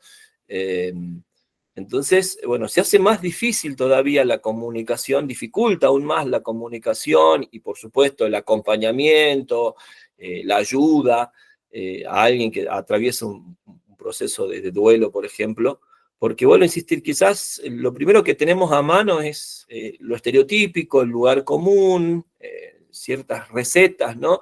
Además vivimos en un mundo, ¿no? Donde hay muchas recetas, donde hay, pensemos, ¿no? Todos estos, qué sé yo, podcast, toda esta divulgación y vulgarización, ¿no? De la psicología ligada a lo amoroso, en las redes sociales, no sé, hay mucho de meme en las cosas que concebimos, ¿no? Con todo lo que implica el meme, ¿no? Con ese lugar común por un lado, con esa hipersíntesis, y con esa, quizás por la hiperbrevedad, poco espacio para la problematización, poco espacio para la profundización, ¿no? Entonces, en esa cultura en la que vivimos hoy, se hace difícil el análisis de la propia vivencia, de la vivencia de los otros, y por supuesto en relación a ese análisis, la toma de decisiones, ¿no? Que es un poco también, creo yo, lo que va presentando también esta novela. No sé si alguien más quisiera agregar algo respecto de la novela de Fuenquinos. Como siempre digo, después podemos volver sobre estas cuestiones. Sí, Laura, a ver, a ver.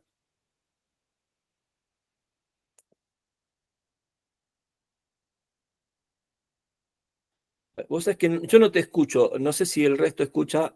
A ver, o sea, apareces con el micrófono abierto, pero no sale el audio. No. A ver. El volumen quizás. No sé, a ver, ¿quién habló ahí? No es el volumen. ¿Sabes qué te aconsejo, Laura? Nos ha pasado otras veces con otros participantes, salí de la llamada y vuelve a entrar. A veces no se conecta el audio de la computadora o el celular a la llamada. Cuando vuelvas a entrar, te doy la palabra, por supuesto. Fíjate, porque no sale tu audio. Fátima, habías levantado la mano. No sé No, si profesor, disculpe. quedó de lo Perdón, anterior, de perdón. tu anterior. No, No, perfecto. pasa que está funcionando mal No hay el problema. celular. A ver, Estela. Ahora sí. Hola, ¿qué tal? No, yo con lo último que usted dijo me había llamado la atención al principio de la novela, que es cuando ella se separa y bueno, va al bar y dice, bueno, ahora podré tener sexo con este hombre, ¿no es cierto? Esas cuestiones que se suponen que se hacen cuando uno se separa, ¿no? Y bueno, es verdad como aparecen estos memes, estos videos, donde te dan consejos, cómo superar el desamor y demás. Me pareció muy actual la novela con respecto a eso, ¿no? Que es como didáctica, como usted decía, ¿no? En un momento que se intenta, no sé, dar una especie de recetas, ¿no? Como para superar el desamor y demás, ¿no? Pero bueno, tiene mucho de lo nuevo, ¿no? De lo que sería el amor en las redes sociales, amor de mentira, ¿no? Bueno, yo siempre digo así, mi vida es una mentira, cada vez que subo una foto, una cosa así, porque por ahí no es tan así como uno lo publica y demás, ¿no? Pero es como que tenemos esa doble vida, ¿no? Una real y una en las redes sociales y bueno, qué es lo que espera la sociedad en realidad de nosotros, ¿no? Como pareja y demás. Bueno, no, nada, era eso nada más. Y muy interesante la novela, me gustó. El estilo también, ¿no? Cuando apenas lo empecé a leer, ya me acordé de Charlotte porque era como esa forma breve de narrar, ¿no es cierto? De llevadera y demás.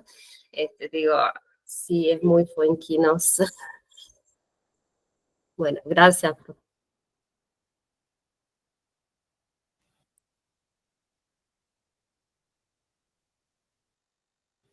Gracias a vos, Estela. Bueno, vamos a ir viendo distintas novelas respecto a esta cuestión del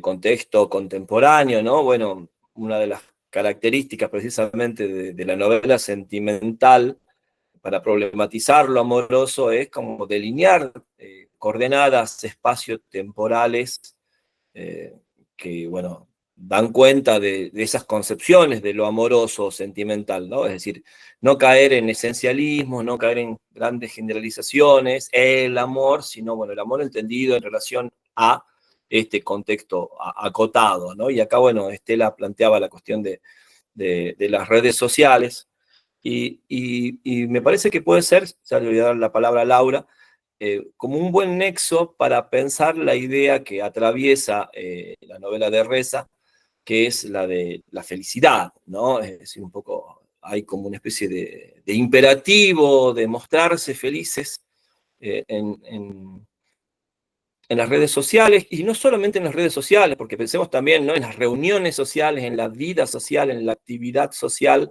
Siempre hay que estar, digamos, sonrientes, tener buena onda, no sé, estar positivos. Hay toda una demanda, ¿no? Insisto, es un imperativo. Y eso es terrible, ¿no? Porque, digamos, se nos quita la libertad o el derecho, la posibilidad de elegir a no ser buena onda, a no estar felices, a estar descontentos, a manifestar nuestro descontento, a estar tristes incluso, ¿sí? A comunicar nuestra tristeza. Es decir, fíjense que cuando una persona quiere comunicar su tristeza socialmente, ya sea en redes o inmediatamente se la anula, ¿no? O se la evita, o se le quiere modificar la tristeza por otra cosa. Bueno, hay varias cuestiones como para pensar también, y que no están tan alejadas también de esta cuestión de lo amoroso, ¿no? Entonces, fíjense que si una persona, a ver, sube fotos o imágenes o frases o ideas respecto de mucha positividad, obviamente es valorada socialmente. Si hace algo respecto de lo negativo, es sancionada socialmente. Es decir, no, ¿cómo va a subir eso? No, ¿cómo va a hablar de eso? No, eso no puede mostrar. ¿Sí? Fíjense que hay una especie de censura muy fuerte, ¿no? Y vuelvo a insistir, de imperativo de mostrarnos felices y positivos. Y bueno, fíjense en el maravilloso epígrafe del poema de Borges que toma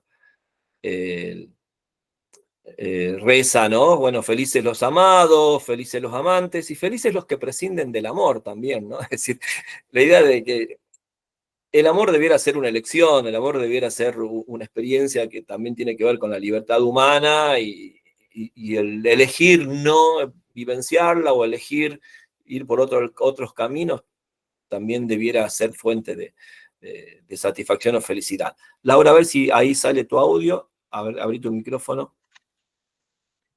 A ver ahí, Ahora sí, así. ahora sí. Bueno, Escuchamos.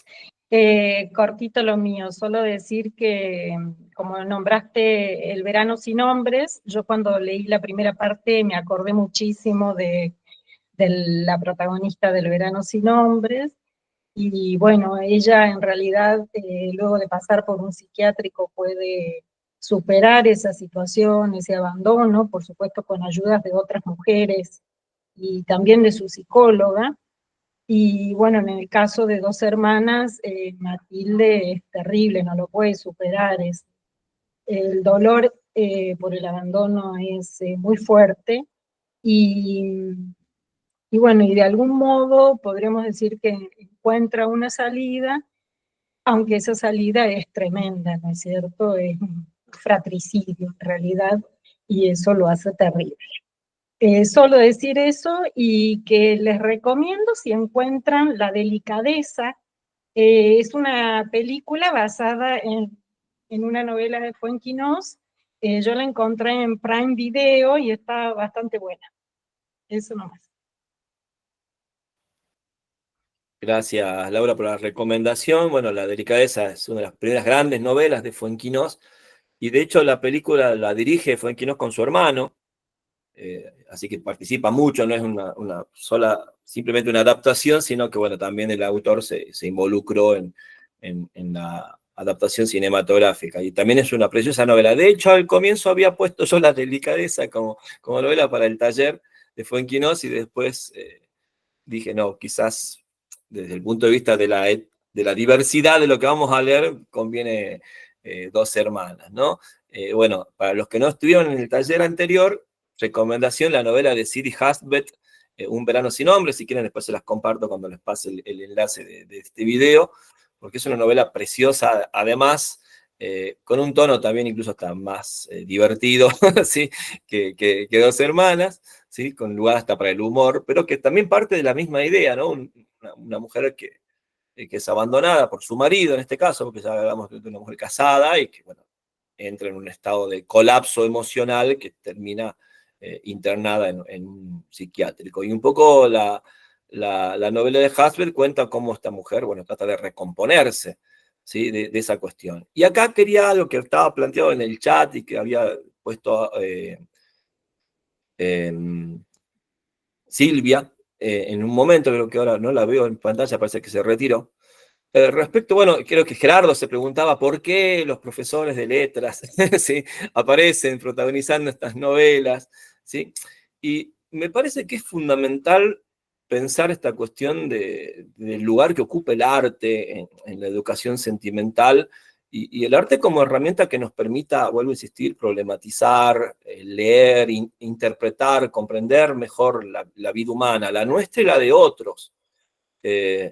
Me parece que bueno, hay toda una corriente en las últimas décadas respecto de revalorizar la lectura literaria en términos de una experiencia que nos da herramientas para comprender la vida humana.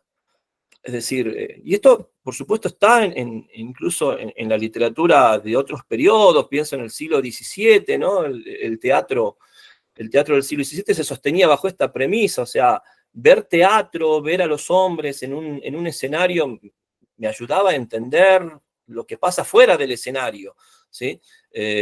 Y acá también creo que, bueno, un poco estamos en esta idea de recuperar, ¿no? La lectura literaria, y acá, bueno, digo esto sobre todo porque hay muchos docentes de literatura, para construir herramientas que nos permitan comprender mejor a los seres humanos en la vida, fuera de los libros, ¿sí? Y bueno, el hecho de acceder a esa vida a través de los libros, esas vidas más o menos imaginarias, más o menos ficcionales, y de última creo yo soy de los que cree que importa muy poco qué tan ficcionales son, ¿sí? En realidad la mejor ficción siempre es muy real para cualquier lector, ¿sí? En relación a eso, bueno, insisto, poder construir herramientas que nos permitan comprender la vida humana, la nuestra, la de los otros, la de los que nos rodean, la de los que son muy ajenos a nosotros.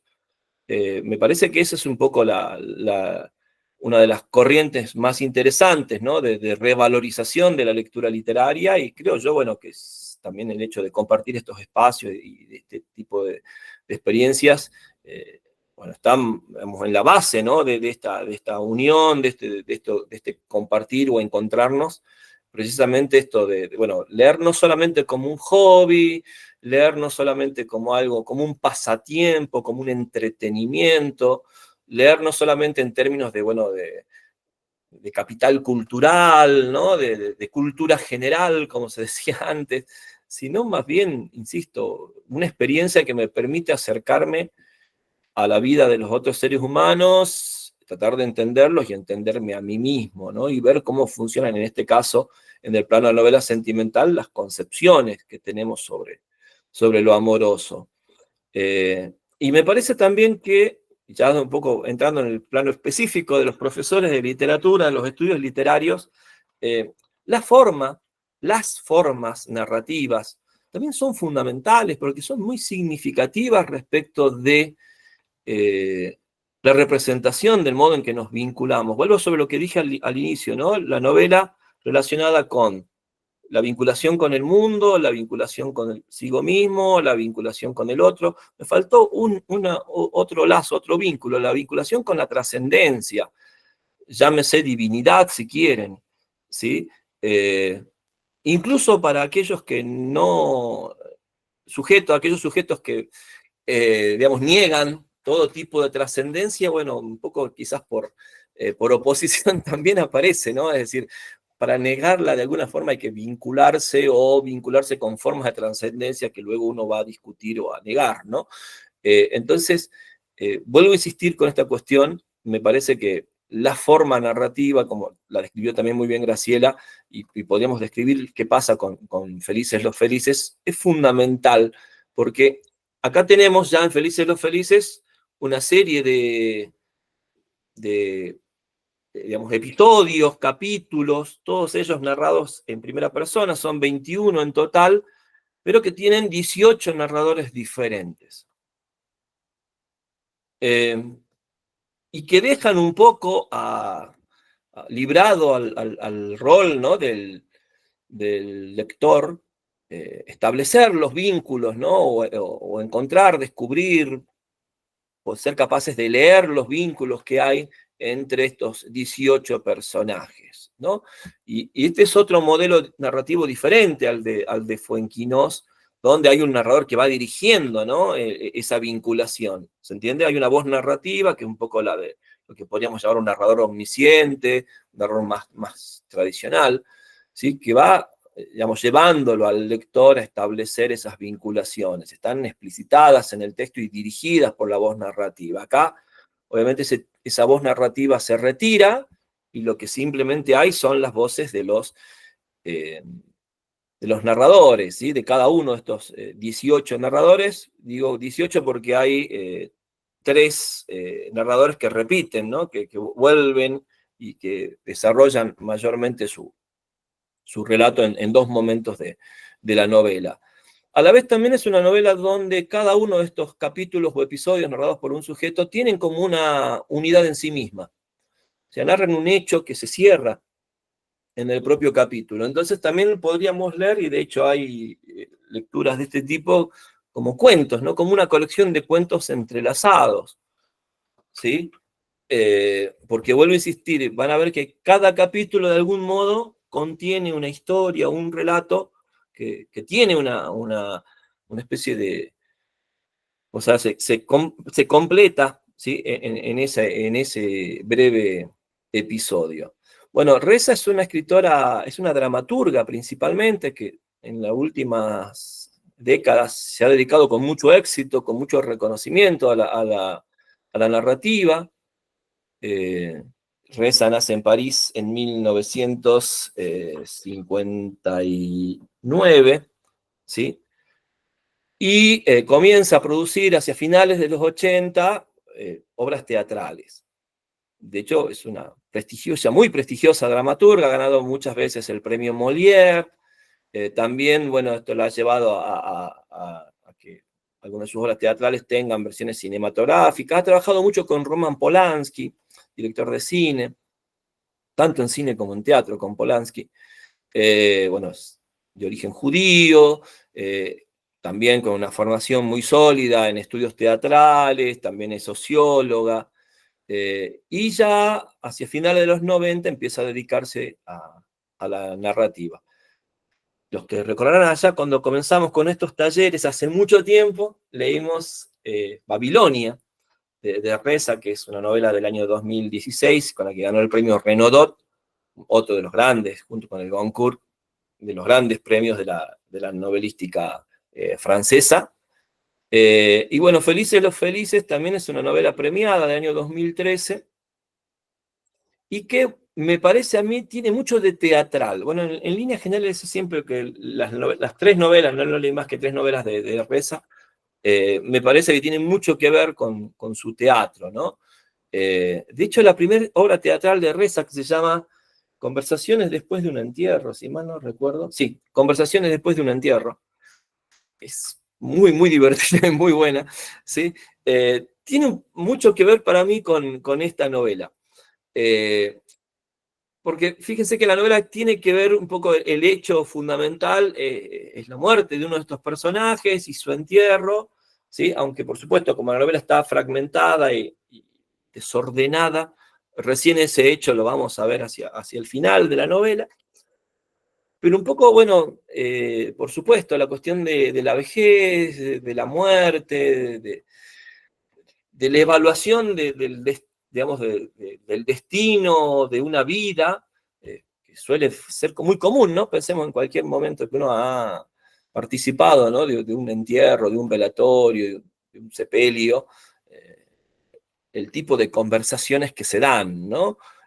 Nos ponemos, por supuesto, a veces hasta filosóficos, ¿no? Pensar, bueno, ¿cuál es el sentido de la vida? ¿Cuál ha sido el sentido de esa vida que ya no está?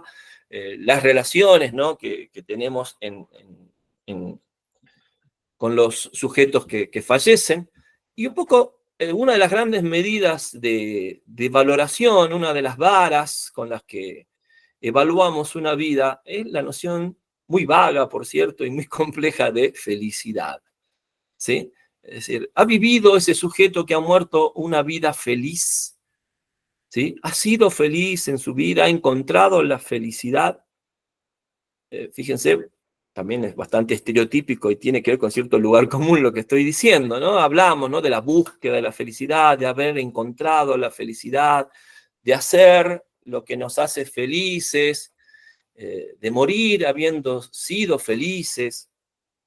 Y por supuesto la idea de felicidad en nuestra cultura, en los últimos, me animaría a decir 300 años, tiene mucho que ver con también la idea de amor, ¿sí? La experiencia amorosa está asociada a la felicidad, ¿no?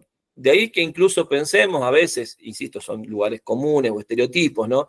Una mujer o un hombre, ¿no?, que no se ha casado, que no ha tenido una pareja, que no ha sido padre o madre, nos cuesta creer que haya sido feliz, ¿sí? Una persona que no tenga una vida social activa y haya, no sé, qué sé yo, nos cuesta creer, ¿no?, que haya sido feliz. Una persona que, no sé, tenga un trabajo rutinario, que haya tenido muchos problemas económicos a lo largo de su vida, ¿no? O sea, fíjense en todas estas ideas que tenemos respecto de la felicidad. Bueno, todas ellas están desplegadas, me parece, de manera muy atractiva en la novela de Reza, ¿no? Como que en cada capítulo vemos sujetos que de un modo u otro se sienten infelices, ¿sí? Hay algo que les está dificultando pensarse a sí mismo como felices. Y por supuesto, como son sujetos adultos en su totalidad, algunos adultos mayores incluso, ¿sí?, jóvenes adultos hasta adultos mayores, bueno, la noción de felicidad y la noción de felicidad asociada a lo amoroso va siendo diferente, ¿no?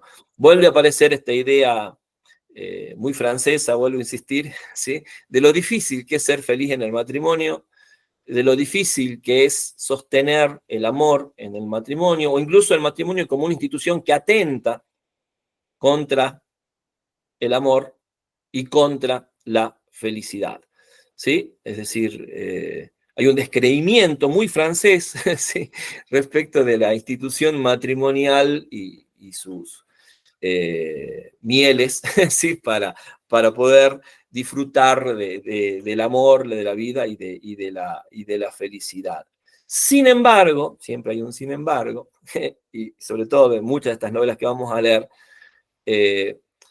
por supuesto hay una búsqueda, ¿sí? Hay sujetos dentro de estos 18, ¿sí?, que en algún momento han encontrado, han vivenciado esa felicidad, ¿sí?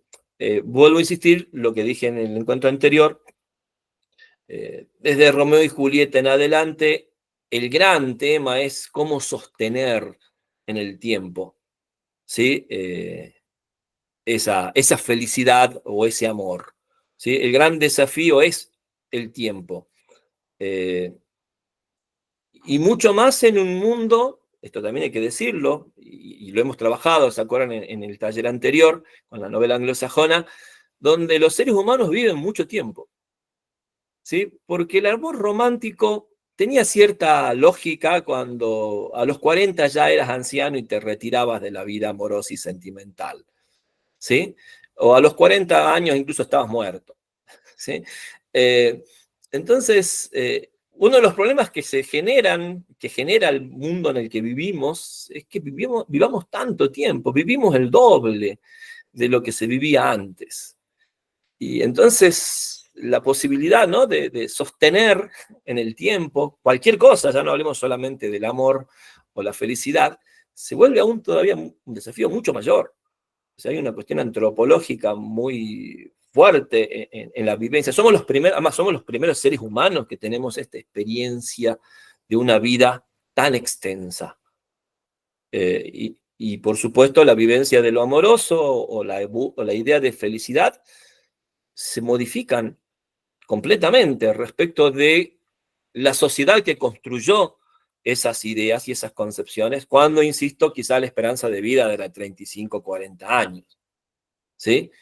Lo mismo pensemos concepciones, ¿no? Como la del matrimonio hasta que la muerte los separe, la idea de virginidad previa al matrimonio. Bueno, si las mujeres se casaban, por lo general apenas menstruaban, es decir, 10, 12, 13 años, ya inmediatamente en determinados sectores sociales donde se construyeron estas ideas, eran casadas. Bueno, era hasta lógico o aceptable la idea de la virginidad o un valor, ¿sí? Porque además quien garantizaba esa virginidad era la familia, eran los padres, porque habían cuidado o no a esa niña previa a la pubertad. O sea, hay ciertas nociones que, por supuesto, se ponen en tensión en el mundo en el que vivimos, producto, insisto, de que la temporalidad ha cambiado absolutamente por el solo hecho de haber extendido enormemente, porque duplicar la esperanza de vida es una enormidad, no sé, en términos sociológicos, es realmente un problema.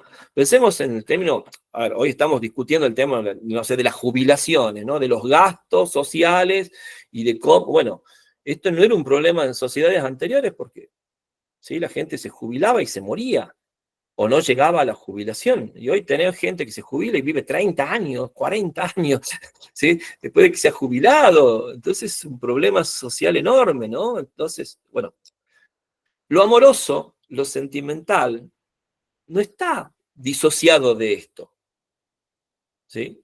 Estamos ante nuevas experiencias humanas y, por supuesto, si el gran problema es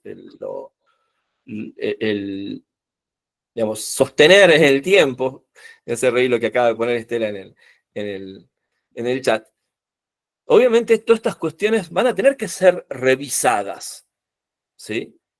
Nuestras expectativas y nuestras concepciones empiezan a estar.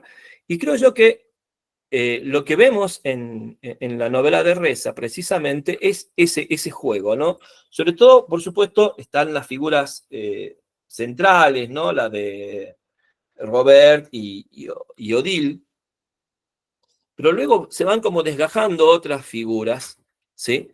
Que de algún modo van presentando en su relato de una situación además también muy interesante en la novela, una situación bien concreta, es un hecho concreto, por eso también podemos pensar cada episodio como un cuento, ¿sí? Porque hay un hecho muy concreto, un problema en un supermercado, la visita a una tía abuela en un geriátrico, no sé, una excursión de pesca, qué sé yo, la salida de dos cuñadas a buscar un vestido, ¿sí? Y en ese episodio se concentra un poco la vida de ese sujeto que está narrando, y en relación, ¿sí? Insisto, a esa valoración o a esa vara que implica, bueno, ¿he sido o no he sido feliz? ¿Sí? ¿Soy o no soy feliz? ¿Sí? Y cómo, por supuesto, esa felicidad está entendida en términos, ¿sí? Amorosos, sentimentales, sexuales, por supuesto, porque también acá aparece, ¿sí? La cuestión de la sexualidad e incluso de la homosexualidad, ¿no? Que también aparece, o vamos a ir encontrando, por supuesto, en varios relatos, esa apertura, ¿no? Y también incluso pensar, bueno, quizás el amor entre sujetos homosexuales con algún tipo de diversidad, de matiz que diferencia a lo heterosexual, muchas veces no en sí mismo, no, por lo general las novelas contemporáneas tratan de eludir los esencialismos, sino en relación a los contextos, al modo en que viven esos sujetos, ¿no? Ya sean heterosexuales o en este caso homosexuales, ¿no?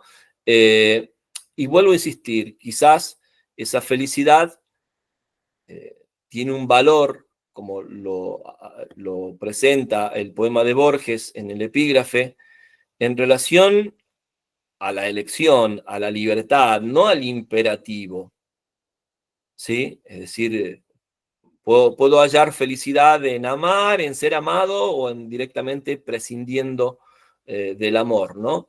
Entonces, esas opciones son las que le dan valor a la vivencia. Me parece que esa es una de las cuestiones que vamos a poder charlar quizás en el próximo encuentro, ir viendo estos personajes que van encontrándose, ¿sí? Insisto, por lo general el punto de partida es la infelicidad, eso que es cierto que se sienten infelices en el momento en que están planteando algunas cuestiones de su vida, pero que en algún momento han conocido, ¿sí? Y vuelvo a insistir, el gran desafío es sostener en el tiempo, sobre todo en un tiempo tan extenso como se ha vuelto el tiempo de la vida humana en el mundo en el que vivimos. Para aquellos que ya han avanzado o terminado la lectura de Reza, luego viene la novela de Modiano, Más allá del olvido. Modiano, que es un maestro en el arte de la elusión, de la elipsis, una novela de amor donde no aparece nunca la palabra amor, ¿sí? Es decir, bueno, por lo general en las novelas de Modiano lo importante nunca se nombra, siempre se lo rodea, se lo sugiere. Y Modiano que vuelve sobre uno de los grandes temas, me parece sobre una de las grandes ficciones amorosas que nos ha legado sobre todo la literatura y el cine francés. La de la relación azarosa, la de la relación casual, ese amor que se vivencia de manera inesperada y que así como llegó se va y que por supuesto nunca más se olvida, ¿sí? Y pensar que ese es el amor más importante está muy fuertemente arraigado en nuestra cultura, ¿no? Es decir, muchas veces la relación amorosa o la experiencia amorosa de los sujetos no está en esa relación perdurable, no sé, qué sé yo, bueno, que abarca gran parte de la experiencia del sujeto, ¿no? Sino en esa especie de relación que recurrentemente, secretamente, vuelve una y otra vez a la vida de un sujeto. Y a veces que ha sido, como dice, hay un título de un libro de cuentos que a mí me gusta mucho, de Pedro Mairal, escritor argentino, se llama Breves Amores Eternos, ¿sí? Un poco, esa es una idea y me parece a mí uno de los grandes legados de la literatura francesa del siglo XX. La novela sentimental francesa está llena de esos breves amores eternos y creo yo que le han generado, ¿no?, en nuestra cultura un poco esta especie de deseo. Piensen en La Maga, ¿no?, de Rayuela de Cortázar, por ejemplo, o en La Nadja de la novela de Breton. Modiano le rinde homenaje a esa forma, ¿sí?, de lo amoroso, que tiene que ver con la irresponsabilidad adolescente, con el valor del azar y de la casualidad, con esas ansias de fuga eterna, de irresponsabilidad, ¿no?, de no hacerse cargo de nada y dejar que las cosas fluyan, y que, vuelvo a insistir, en nuestra cultura siguen estando como una especie de expectativa de vivencia amorosa, ¿no? Encontrarnos con alguien en la calle a quien no conocemos y de repente vivir una historia de amor que luego quizás se evapora del mismo modo en que apareció, ¿no?, misteriosa y casualmente, y que luego, por supuesto, forma parte a veces de un recuerdo obsesivo, ¿no?, de un sujeto, y que cuando se quiere volver a eso, por supuesto, es imposible, ¿no? ¿Sí? Es mejor que solamente quede en el recuerdo. Bueno, eso es lo que de alguna forma nos va a presentar Modiano en esa preciosa novela que es Más allá del olvido, y bueno, vamos a la clase que viene, el encuentro que viene, volver sobre Reza y avanzar un poco con Modiano. ¿Alguna cosa para agregar? ¿Alguien quisiera decir algo para cerrar? Estamos ya sobre la hora, pero bueno, no hay problema. Bueno, nos encontramos entonces el próximo sábado, seguiremos con Reza y con Modiano y Más allá del olvido. Que estén muy bien, que tengan una hermosa semana. Muchas gracias a Buena todos. semana. Adiós. Hasta luego. Hasta luego. Hasta luego.